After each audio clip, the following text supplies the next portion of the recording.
Sausio 28-29 dienomis visuomenės harmonizavimo parke Prienų rajone surengtas Europos Baltarusijos investicinio klubo, sukurto bendra Lietuvos ir Baltarusijos investuotojų iniciatyva, pirmasis susitikimas. Plačiau apie klubo tikslus ir numatytus naujus investicinius projektus papasakos savivaldybės administracijos direktorius Linas Urmanavičius. Pagrindinis tikslas šio klubo tai yra tarpvalstybinis bendradarbiavimas, kapitalo pritraukimas bei bendrų investicinių projektų įgyvendinimas.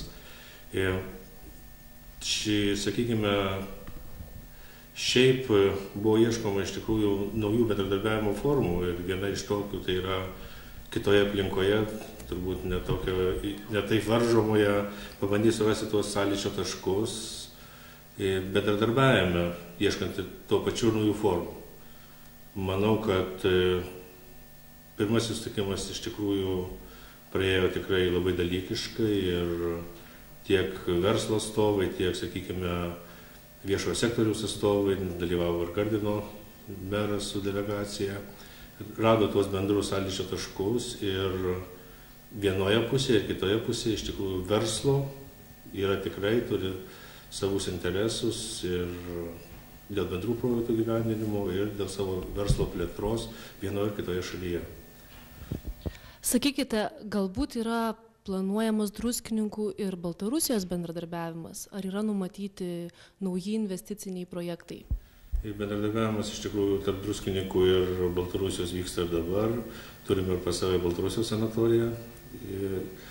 Tarp savivaldybių, tarp Druskininkų ir Gardino savivaldybės yra gautas ir finansavimas, tai energijos taupimo, pagal energijos taupimo programą, iš ES, iš bendradarbiavimo programos. Druskininkuose ir Gardine bus pakeista dalis miesto apšvietimo šviestuvų į ledinius, išrūti energijos taupimo, labai didelė programa. Taip pat planuojame teikti antrąją paraišką, tai dviračių takų ir Druskininkuose ir Gardine renovacija, bei naujų tiesimas. Tikimės, kad ir verslo atstovai iš tikrųjų tikrai turės bendrų projektų ir vienoje ir kitoje šalyje. O kaip kultūrinėje platmėje?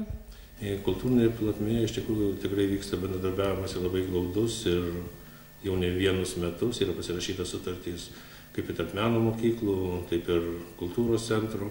Ir pernai metais buvo pateikti bendri projektai, kurie gavo finansavimą. Dalinai buvo finansuojama ir Gardino dienos Druskininkuose, taip pat mūsų kolektyvai lankėsi Druskininkuose. Tas bendradarbiavimas išliks ir ateityje.